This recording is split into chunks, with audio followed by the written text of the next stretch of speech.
Hey guys, and welcome back to my channel. In this video, I'm putting together some high-end looking Dollar Tree projects. These are some of my favorite projects that I've made in a while. I just think they turned out so beautiful, and I would have purchased these if I saw them at the store. So I just really love them, and they are everyday farmhouse decor that you all have been asking for, but I think they turned out beautiful. So I can't wait to get to show you all of these projects and see what you have to say in the comments down below. So let's get on into crafting. For the first project, I'm trying to make like a high-end looking succulent planter. I'm actually going to make a couple different versions just to show you how you can decorate these different. I'm using one of these square glass vases from Dollar Tree, and I think it's fun using products like this that I have laying around for years or all the time. I've used these on a ton of things, but to actually kind of see them in a different way and reuse them to make them look really high-end. So for this, I actually purchased some large succulents from Dollar Tree. I am loving these new large succulents. They are really nice quality. So I'm going to set that to the side and go ahead and cut down my styrofoam so that I will have something for the succulent to press into.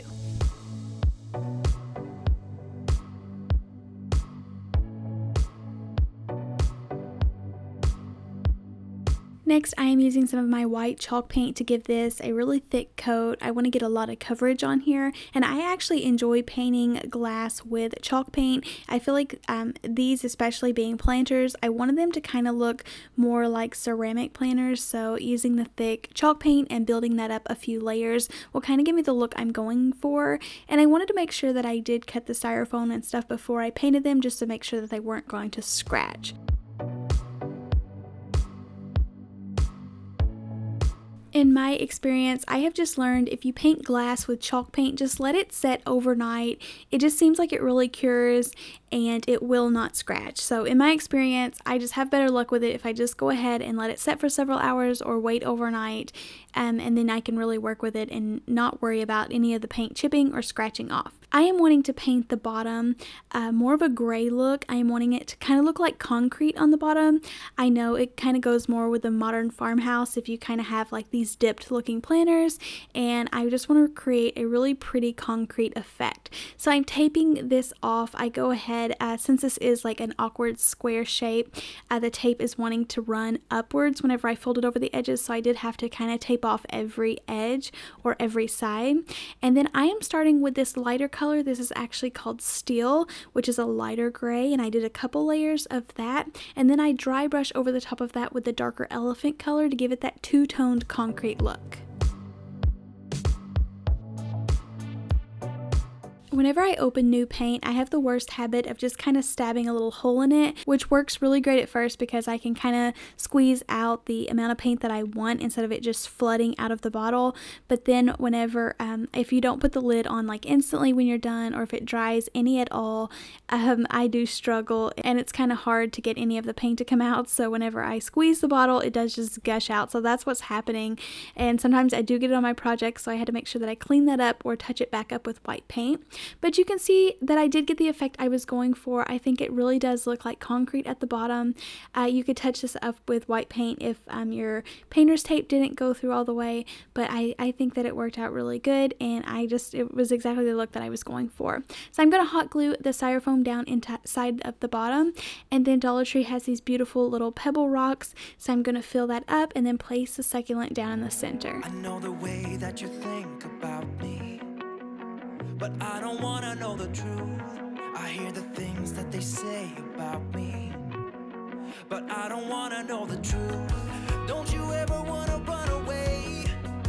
Don't you ever wanna walk away?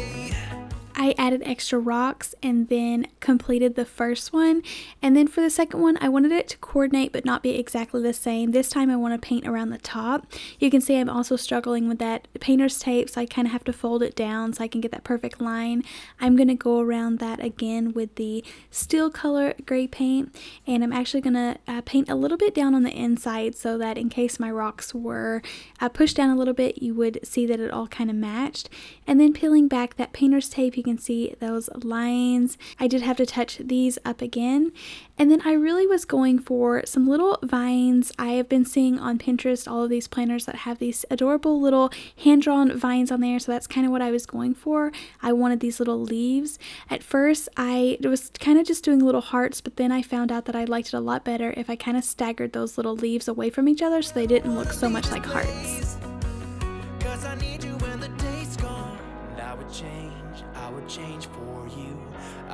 They have a variety of these large succulents. This one actually has a little bit of color on the tips of the leaves, and I was kind of surprised by the first one. I was able to just cut through the stem with scissors, and this one had a little wire in it, so I don't really know what the difference is, but I went ahead and pressed that one down and added in these rocks as well. And you can just see for just a couple dollars how much of a nicer end product that you can get whenever you just kind of hand paint it and make it look like something else. But I am so excited with how these turned out. I think they are gorgeous and would go perfect with a modern farmhouse look.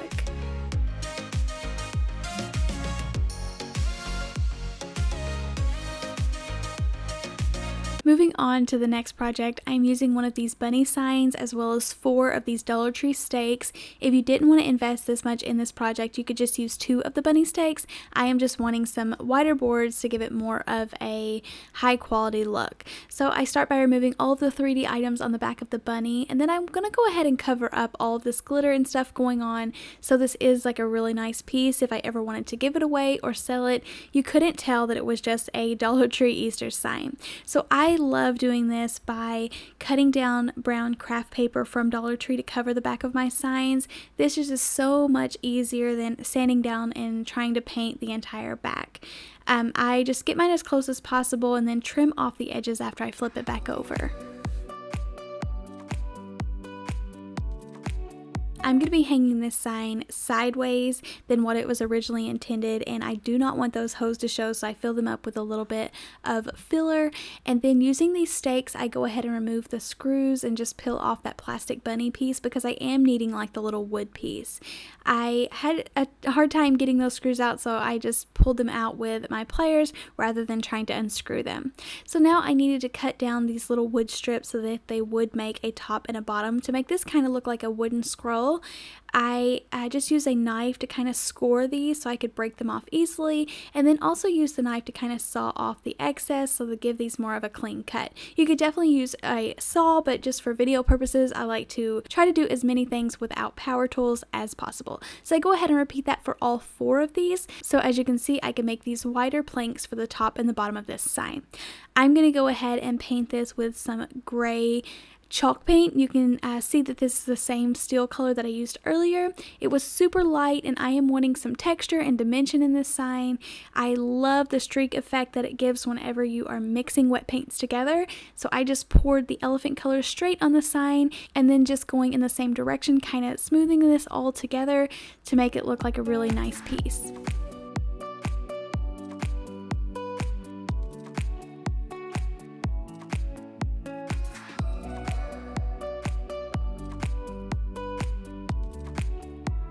And then I'm going to go ahead and paint my 4 little pieces that I trimmed down this truffle color. I painted these a couple coats. Make sure you get the edges really nicely because you are going to be able to see them. And then I let them dry and went over them with some mineral color. But I just think this gives it a really faux wood look, and it goes really pretty on top of the gray.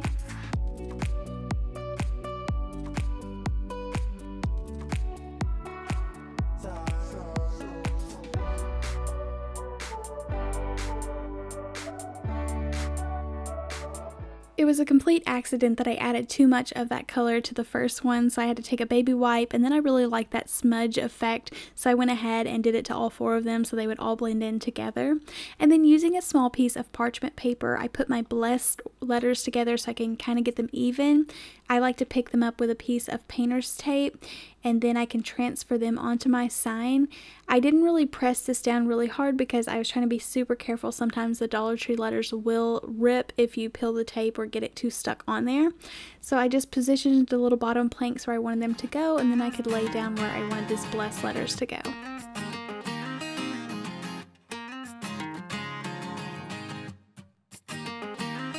I'm going to be be painting over these letters, so it didn't matter what color they were going to be. I go ahead and put some smaller letters. These ones actually came from Target Dollar Spot, but I picked these up from Walmart or Dollar Tree or just wherever. But I love using different stickers so that all of my projects have different fonts on them.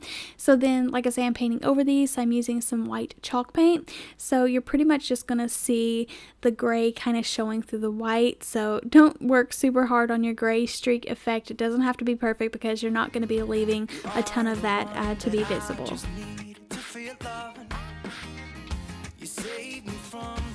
The Crafters Square section at Dollar Tree, which has some really awesome wood products and craft tools, actually has like this weeding tool that kind of has like this needle or little picker, and I love using this to pick up my stickers so that I can remove that and get as close as possible without scratching the paint. And after I peel them up, you can see that the gray is left behind, and then I go ahead and use my sandpaper on that so I can distress the entire thing, and it kind of blends it all together, and then hot glue 2 of my little wooden pieces to the bottom and then 2 at the top. You took me in with open arms, and I still want you back, want you back. Now that I've got all of my lettering on there and I love it, I have this blank space at the top. I wanted to make a little wreath to go there to go with all of my farmhouse stuff. I have these little faux plants and wreaths everywhere, so it just matches my style perfect. I needed a guideline, so I'm using my painter's tape circle to kind of draw that circle out on my sign. And that just gives me the perfect little pattern to follow so that I can glue all of these little boxwood stems in a circle. I pick up my favorite boxwood stems from Walmart. They are really nice quality. I ended up doing a couple of layers and just filling in the little holes. And then this was just a last minute idea. I felt like I needed something inside that wreath.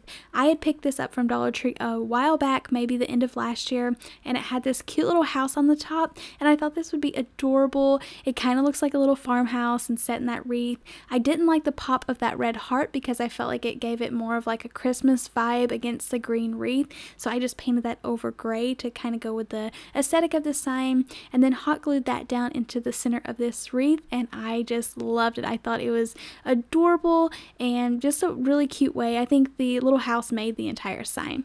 You could definitely just cut you out a little house out of cardboard or foam board or pretty much anything. Walmart has little wooden houses for like 99 cents or $1.48 on some wooden pieces that would also look cute in there. But that finishes up this project. It is definitely one of my favorite things I've made in a while. I think it is adorable and is super nice quality.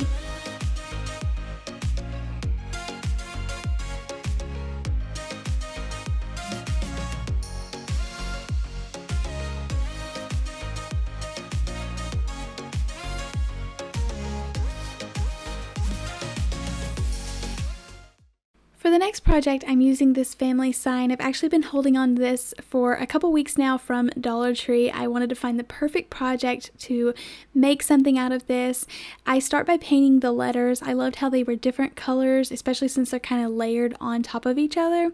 So I just picked a turquoise color and then a gray color, but I do go in and change this a little bit later. I did have to end up doing a couple coats just to really make sure I covered up that green and dark blue color. And then I'm going to be using another one of these real wooden pieces. This is actually from Home Depot. I just picked a small piece. It was really inexpensive and cut these down.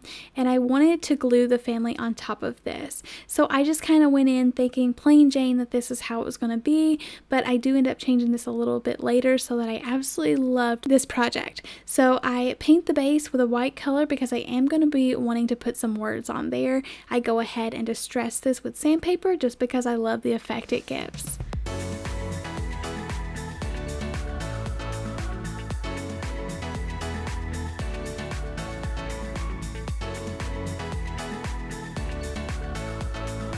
I have been enjoying using these rub-on transfers from Dollar Tree. I kind of overlooked this one at first because I thought I didn't really know of anything I would ever use a ton of cactuses on for the transfers, but then I went ahead and picked one up anyway, and then I saw all of these middle little designs that I had overlooked at first. I was so excited that I grabbed these. I went ahead and cut them all up and then just kind of randomly placed them going onto the letters. and I think they looked gorgeous just on top of that gray color, just to give this a little bit more character because I thought it was too plain Jane. I put the leaves just going different directions and scratched them on, but I think it just really did so much for it and makes it look a lot nicer and have a lot more detail.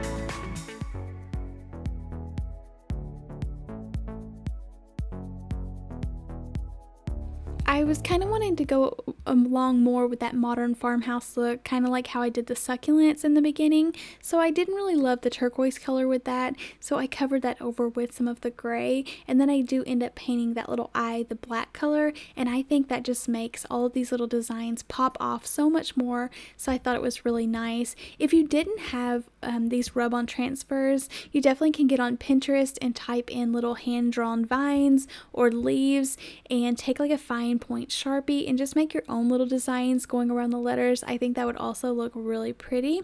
And then I love using parchment paper for these projects just so you can scoot these letters around, because it is difficult after you press them down to kind of move them around.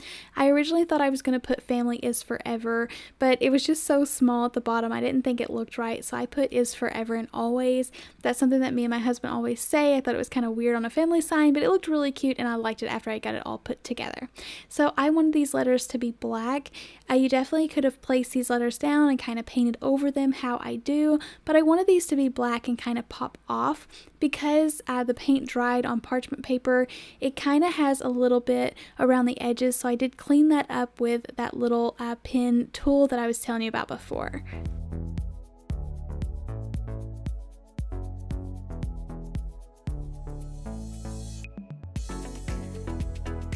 And then after all of my letters were down, I went ahead and hot glued this on the top. It fit perfect for the width of this little board.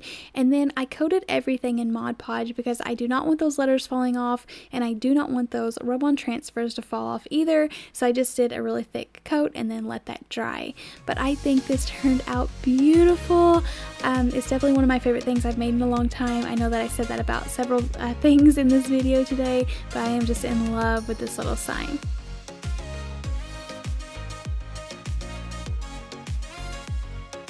Thank you all so much for joining me today. Please leave a comment down below letting me know which one of these projects was your favorite. I love them all so much, but I thought the family with the little vines on it was such an adorable idea.